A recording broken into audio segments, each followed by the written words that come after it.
Ito ang UNTV News Worldwide.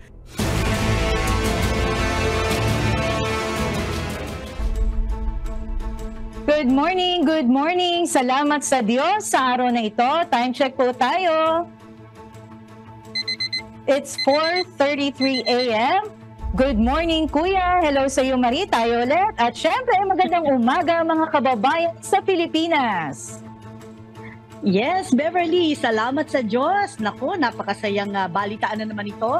Magandang hapon naman dito sa atin sa Western Hemisphere. Ngayon ay araw na Martes, November 21st, 2023.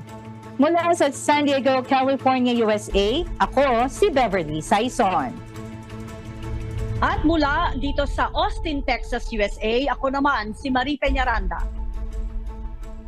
Maghahatid sa inyo ng umatikabong balita mula sa iba't ibang panig ng mundo, UNTV News Worldwide. Sa ating global headlines.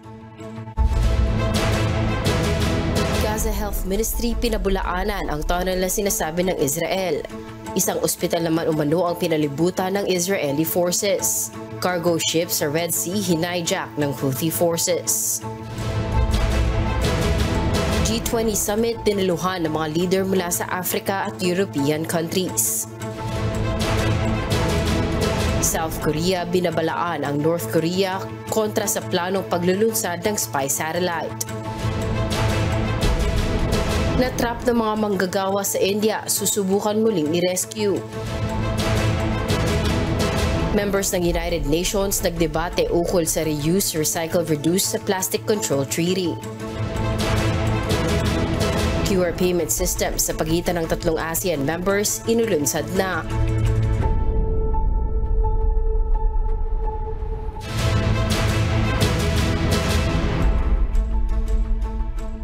Una sa ating mga umatikabong balita.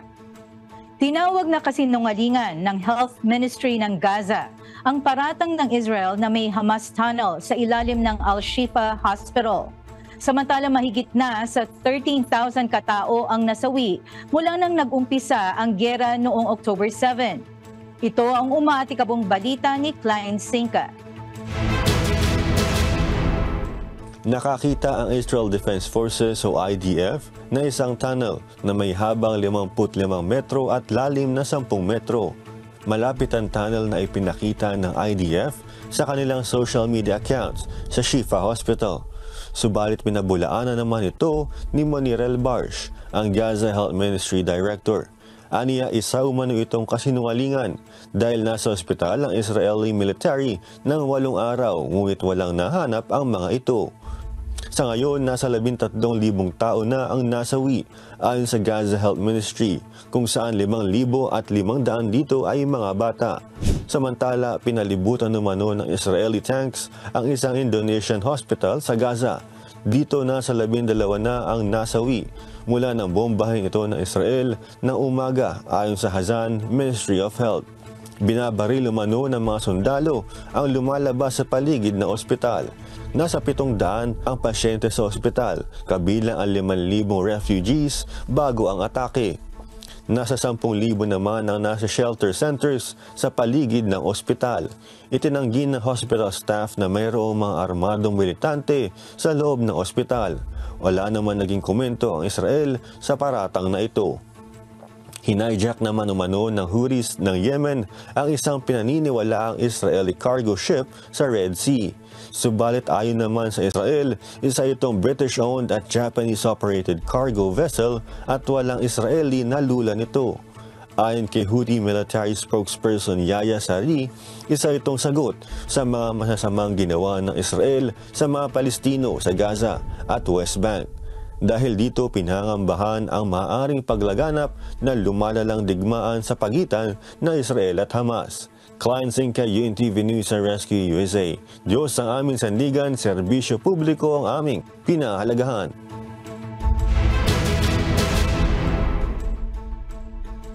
Mahigit 100 leader ng African at European countries ang dumalo sa German-African G20 Summit.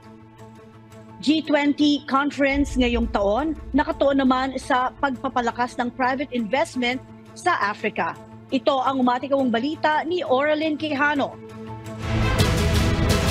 Inimbitahan ni German Chancellor Olaf Scholz ang mga leader mula sa iba't ibang African nations para dumalo sa German-African G20 Summit sa Berlin, Germany sa susunod na 2 araw. Kabilang sa dumalo sa conference ang High Official ng European Commission President na si Ursula von der Leyen, French President Emmanuel Macron at Dutch Prime Minister Mark Rutte. Patuloy ang bilateral talk at panliligaw ng Germany sa Africa upang matulungan sa potensyal nitong makamit ang maayos na supply chain nito, secured skilled labor, mabawasan ang illegal immigration at maabot ang green transition. Nais rin ng Berlin na makamit ang konkretong resulta sa pakikipagtulungan ng Africa kung kaya't matagumpay na nabuo ang Compact Africa noong 2017. Ito ay sa layunin na mapagsama-sama ang mga bansa sa Africa na may pag-iisip sa reforma at ang international organization at bilateral partners upang magkaroon ng koordinasyon sa mga agenda sa pag-unlad at matalakay ang oportunidad sa pamumuhunan.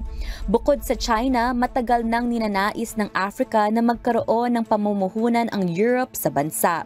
Noong 2022, umabot sa 60 billion euros ang kalakalan sa pagitan ng Germany at Africa kung saan ang isang bahagi nito sa Asia ay tumaas ng 21.7% noong 2021. Samantala, ayon sa KPMG at German African Business Association, 2/3 sa mga German companies ay nais na palawakin ang kanilang negosyo sa Africa. Oralyn Quijano, UNTV News and Rescue. Diyos ang aming sandigan, serbisyo publiko ang aming pinahahalagahan. Samantala, mahigit na binalaan ng South Korea ang North Korea na agaran na nitong ihinto ang pinaplanong paglulunsad ng spy satellite. Ayon sa South Korea, posibleng maganap ang paglulunsad sa unang bahagi ng linggong ito. Ito ang umaatikabong balita ni Axis Salem. Binalaan ng South Korea ang North Korea noong Lunes, November 20, na agaran na itong itigil ang ginagawang paghahanda upang makapaglunsad ng isang military spy satellite. Kung magpapatuloy aniya ang North Korea sa paglulunsad nito sa kabila ng babala ng South Korea, gagawa umano ng kinakailangang hakbang ng bansa upang matiyak ang buhay at kaligtasan ng mga tao. Ito na ang magiging ikatlong pagkakataon na susubukin ng North Korea na makapaglunsad ng spy satellite matapos itong mabigawan ng 2 beses noong nakaraang taon. Unang bahagi ng buwang ito na ipahayag ng spy agency ng South Korea na nasa huling yugtunan ng paghahanda ang North Korea para sa ikatlong pagtatangka nitong makapaglagay ng mata sa himpapawid. Ayon sa pahayag ni South Korean Defense Minister Shin Wok-sik noong linggo, posible umanong maganap ang lift-off sa unang bahagi ng linggong ito. Samantala, patuloy naman ang ginagawang pagsasawalang bahala ng North Korea sa mga babala ng Estados Unidos, South Korea at mga kaalyadong bansa ng mga ito kaugnay ng pagsasagawa nito ng military weapon testings. Axis Salem, UNTV News and Rescue. Diyos ang aming sandigan, serbisyo publiko ang aming pinahahalagahan. Kumustahin naman natin, Bebs, ang Europe region, ano? Imposible umanong ibalik sa kanilang mga bansa ang mga asylum seeker ayon kay Finnish President Sauli Niinisto kahit na hindi nito maipasa ang mga criteria na kailangan upang mabigyan ng proteksyon. Kailangan din anya itong bigyang pansin sa oras na maiset ang mga pulisiya. Kaya naman ayon kay President Niinisto, kapag nakapasok na ang mga asylum seeker, mahirap nang i-deport ang mga migrants at makapananatili na ito sa bansang kanyang pinuntahan. Kaya naman nananawagan ito sa European Union upang mabigyan ng solusyon ang mga uncontrollable na pagpasok ng mga migrante sa passport-free area. Isinara naman ng Finland noong Sabado ang 4 na crossing points nito sa Russia upang mapigilan ang pagdagsa ng mga asylum seeker. Susubukang muling i-rescue ang 41 construction workers na natrap sa isang gumuhong tunnel sa Indian Himalayas. Ito ay matapos ipatigil ang naunang rescue attempt ng yumanig ang paligid gamit ang isang horizontal drilling machine. Ito ang umaatikabong balita ni Val Onya. Ika-12 ng Nobyembre nang gumuwang sang bahagi ng 4.5 km tunnel sa pagitan ng Silkyara at Dandalgon sa India. Ibig sabihin, halos 10 araw nang nananatili sa loob ang mga manggagawang naipit sa loob nito. Bagaman ligtas ang nasa 41 construction workers na naiulat na natrap sa loob ng guho, patuloy naman ang pagbuo ng plano upang mailabas ang mga ito. Samantala, isang tubo ang kasalukuyang ginagamit upang maipadala ang dried foods, tubig, gamot at oxygen sa mga naipit sa tunnel at inaasahan ang ikalawang pipe na pagdadaanan naman ng lutong mga pagkain. Pinag-iisipan din ng mga otoridad ang paglalagay ng isang optical fiber connection na padadaanin sa mga pipes na ito na maaring lagyan ng camera o phone upang matulungan ang natrap na mga manggagawa na makausap ang kanilang pamilya. Isang bagong plano ang masusing pinag-iisipan sa ngayon upang mailabas mula sa guho ang mga manggagawa. Kabilang dito ang pagbubutas pa ilalim mula sa tuktok ng bundok at inaasahan naman na mapasisimulan na ito ngayong araw. Bagaman hindi pa malinaw ang naging sanhi ng pagbagsak ng 4.5 km tunnel, subalit malimit ang lindol, baha at pagguho ng lupa sa rehiyon. Val Onia, UNTV News and Rescue. Diyos ang aming sandigan, serbisyo publiko ang aming pinahahalagahan. Ito naman, Bev, sa magandang balita at sana third time sa charm, sabi nga nila. Nakipag-usap sa ikatlong pagkakataon ng United Nations sa mga miyembro nito upang makabuo ng kauna-unahang World Treaty para kontrolin ang polusyon na dulot ng plastic.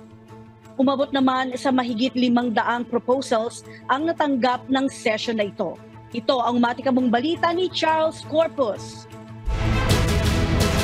Ang bansang Russia at Saudi Arabia na may plastic industry at oil and petrochemical exports ang mga bansa na nagsusulong na mag-recycle at mag-reuse na lamang ng plastic. Ito ay matapos ang 7 araw na negosasyon sa Nairobi, Kenya, kung saan pinag-uusapan ang Global Plastic Treaty o mas kilala bilang INC3. Bukod dito, may mga organisasyon din katulad ng International Council of Chemicals Association na mas pinapaboran ang pagre-reuse o pagre-recycle ng plastic. Ngunit ayon sa environmental campaigners at ilang mga bansa katulad ng Kenya at Canada, kailangan na talagang bawasan ang produksyon ng plastic. Giit naman ng environmental group na Greenpeace, kailangan magpakita ang Estados Unidos at ang European Union ng higit na pamumuno upang maging matagumpay ang kasunduan. Ayon kay Bethany Carney Almroth, isang ecotoxicologist sa University of Gothenburg sa Sweden, malaki ang ginagampan ng papel ng plastic sa pagkasira ng biodiversity at iba pang mga suliranin dulot ng climate change. Marami naman ang sumusuporta sa proposal ng Switzerland at Uruguay na magkaroon pa ng pag-uusap upang sugpuin ang mapaminsalang polymers at iba pang chemical na kailangang alisin. 2 session pa ang nakatakdang gawin sa susunod na taon bago mailatag ang mga nilalaman ng kasunduan. Charles Corpus, UNTV News and Rescue. Diyos ang aming sandigan, serbisyo publiko ang aming pinahalagahan. Nauubusan na ng tubig inumin ang Mayat Island, isang French territory. Ang Mayat Islands ay 5,000 miles o mahigit 8,000 kilometers ang layo mula sa mainland ng France. Colony ito ng France noong 1841 at nakilala bilang French Department noong 2011. Meron itong populasyon na 310,000 at napapagitnaan ng Mozambique at Madagascar. Bukod sa climate crisis, itinuturing dahilan din ang kakulangan ng suporta ng pamahalaan at investment sa water system ng isla. Meron lamang akses sa mga residente sa tubig sa loob ng 18 oras kada araw. Dagdag pa dito, ang kakaunting tubig ay kadalasang contaminated at hindi maiinom. Kaya naman namamahagi ang lokal na pamahalaan ng mga water bottle upang matugunan ang pangangailangan ng kanilang mga mamamayan. Balikan naman natin ang Asia, dumadami na ang mga unstaffed o unmanned shops sa Japan. Isa itong paraan upang masolusyonan ang problema ng bansa sa labor shortage. Ito ang matikabong balita ni Kate Loren.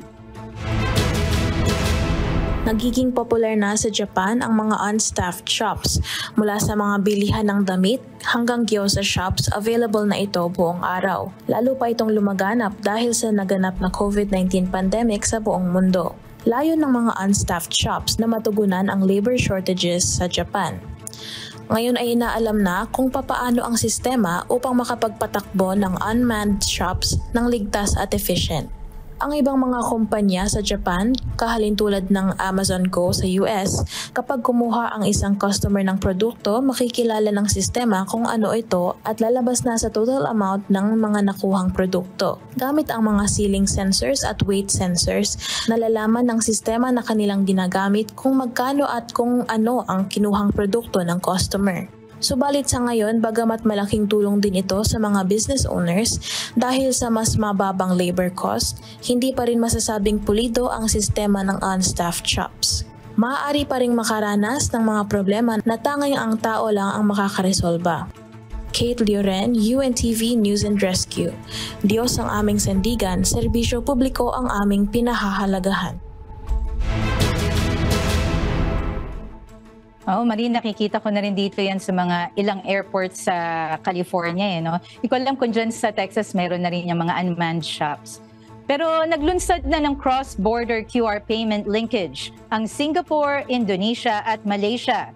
Layo nitong mapadali ang pagsasagawa ng mga financial transaction sa pagitan ng tatlong ASEAN members. Ito ang umaatikabong balita ni Ara Dagdag. Noong nakaraang Biyernes, November 17, inanunsyo sa publiko ang paglulunsad ng Singapore at Indonesia ng cross-border QR code payment linkage. Ang linkage na ito ay makapagbibigay daan sa mga consumer na makapagbayad sa mga retail stores sa pamamagitan ng pag-scan ng QR code.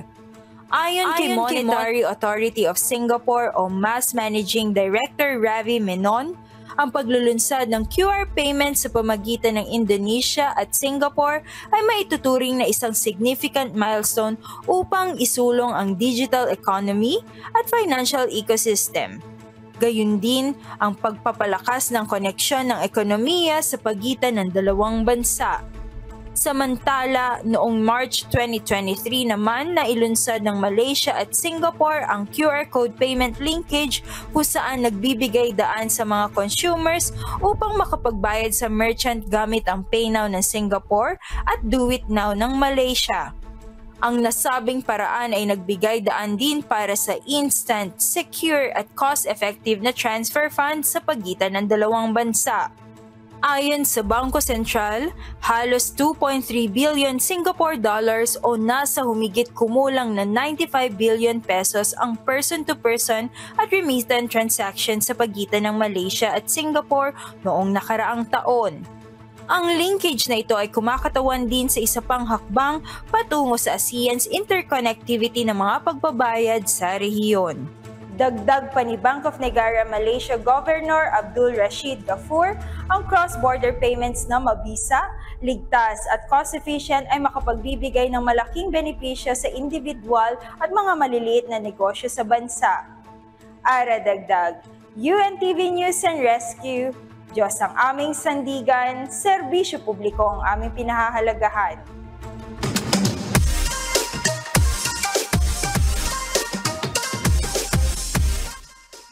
Oy, Bebs, ang bilis ng oras. Parang hindi ko naramdaman. Okay pala pag indoors, hindi mo masyadong nararamdaman dahil hindi ka naghahabol ng iyong lalo na sa lakas ng hangin dito sa ating dito sa Texas. Pero kung ano pa man ang ating setup, eto naman ang hindi natin makalilimutan, ang pinakaabangan nating lahat. Bebs, pwede bang bumati? Siyempre naman, Marie, pwede. Yes, at narito naman ang pagbati ng ating kababayan. Magandang umaga po sa inyo dyan sa Pilipinas. Ako po si Irene Puton dito sa Fort McMurray, Canada. Nag-snow na po dito, malamig pero mainit na pagbati po sa inyong lahat. Especially dyan po sa Alabontok, Martin Province. Magandang umaga po sa inyong lahat. Pag-ibig!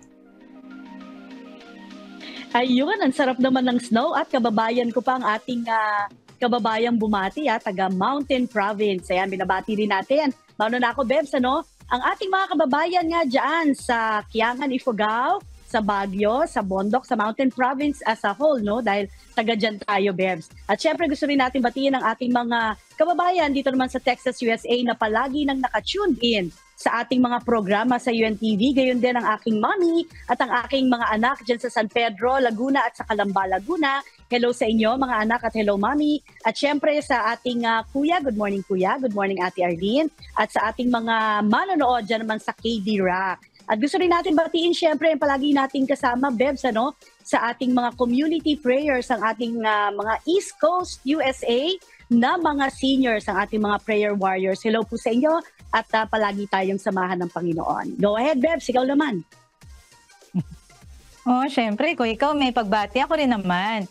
Belated happy Sabbath anniversary po kay Mami Let Malyari at shoutout din kina Sis Yang, Sis Marie, at ganun din syempre kina Arnel and Charlotte Ramos ng Marikina City, Tita Josie Abir Sevilla at mga taga-Kalye Guapo ng San Diego Lokal. At syempre Marino, hindi pwedeng hindi natin batiin si Kuya Daniel ng advance happy Sabbath anniversary. Mahal na mahal po namin kayo Kuya at ingatan at samahan nawa po kayong palagi ng Panginoon. Pagbati naman po yan mula sa mga kapatid sa Locanon, San Diego. We love you Kuya! O baka Marie, gusto mong bumati. Alam ko, babati ka bago natin tawagin si Sherwin. Uy, of course naman. Ako, advance happy 40th Sabbath anniversary, Kuya Daniel. Patuloy ka pong samahan. At syempre, pagbati po yan ng mga kapatid with pag-ibig. Yan, mula dito naman sa Austin, Texas. Go ahead, Bebs. Ayan, mukhang ready na ang ating amigo. Syempre, babati din yan. Sure ako. Amigo, hello! Yes, hello. Good morning, Beverly at Marie. Bumati na kayo. Di ba bati na rin ako ng advance happy Sabbath anniversary sa ating Kuya Daniel Rason. Ayan. At binabati ko rin si Brad Abel Luanson ng happy birthday. 59 years old na siya. Isang taon na lang. 60 na siya. Ayan. Baka kilala mo, Marie, si Brad Abel Luanson, taga San Pedro yan. Matagal na dito sa atin sa MCGI, Marie. Tama yan, makisingit na ako, Bebs, kasi yung binati ni amigo ay mga kasama natin, yung mga anak din nila, matagal na rin natin kasama, yan ang mga kasama natin sa ating mga chapters, diyan naman sa San Pedro, Laguna, sa LBMR, mga mga active na mga kasama natin sa MCGI. Yan. Oo, at ngayong umaga marami tayong mga humahataw na balita at ilan sa ating mga patikim dyan, itong good news muna, yung pagpapatupad ng bawas presyo sa produktong petrolyo na magsisimula nga ngayong araw. Bali, awa ng Panginoon, ilang beses na rin itong rollback at sana tuloy-tuloy na at wag munang magtataas na yung biglang bawi at medyo malaki kaya parang baliwala din itong nangyaring rollback. Bukod dyan, tuloy-tuloy pa rin itong tigil pasada na nagpasimula kahapon ng grupong Piston at ang balita natin dito mayroon pang isang grupo gaya ng Manibela na sasama dito sa isinasagawang transport strike ng Piston na inanunsyo nila hanggang bukas ito Tapos ito pang issue na kumakalat ngayon patungkol sa impeachment naman dito sa ating Vice President na si Sara Duterte. Diyan naman sa inyo, Bebs at Marie, kamusta naman? Amigo, dito naman nakikitaan din ng pagbaba ang presyo ng mga petroleum products dito sa California, particularly dito sa San Diego, pero na-stuck na yata sa $4.50 per gallon. Alam mo, kami ay naghahangad sana nung presyo nung Calamari kasi talagang pinakamababa yata ang Texas gasoline prices although dito sa California, yun nga, in 10 years talagang minamataan nila na wala nang brand yung mga gasoline ng kotse, puro na hybrid o kaya electric na. Diyan, di ba Marie, ganun din ba sa inyo?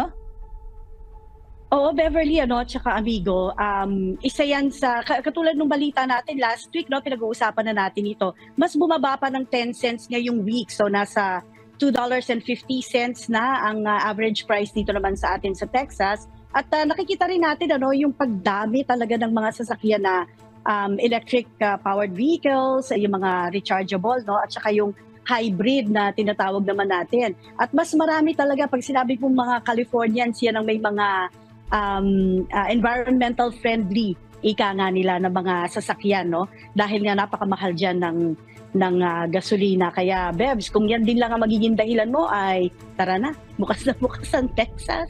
Lipat na, lipat na. We wish, Marie. Oh. Ayan.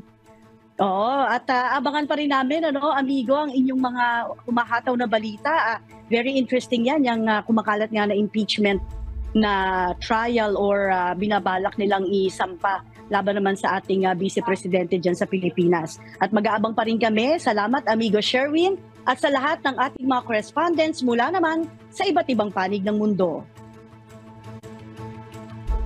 Kulang talaga ang oras, Beb, sa chikahan, Mga kasangbahay, kung meron pa kayong hindi napanood na balita o nais ninyong muling tunghayan ng UNTV News Worldwide, maaari niyo po itong balikan sa aming mga official social media account. I-like at i-follow lamang ang UNTV News and Rescue Facebook account at i-click ang subscribe button sa UNTV News and Rescue YouTube channel.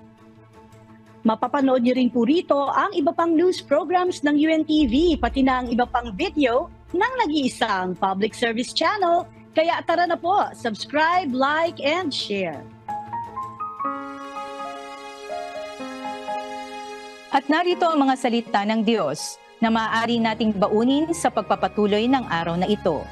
Nasusulat sa Book of 1 Peter chapter 2 verse 15. For so is the will of God, that with well-doing ye may put silence to the ignorance of foolish men.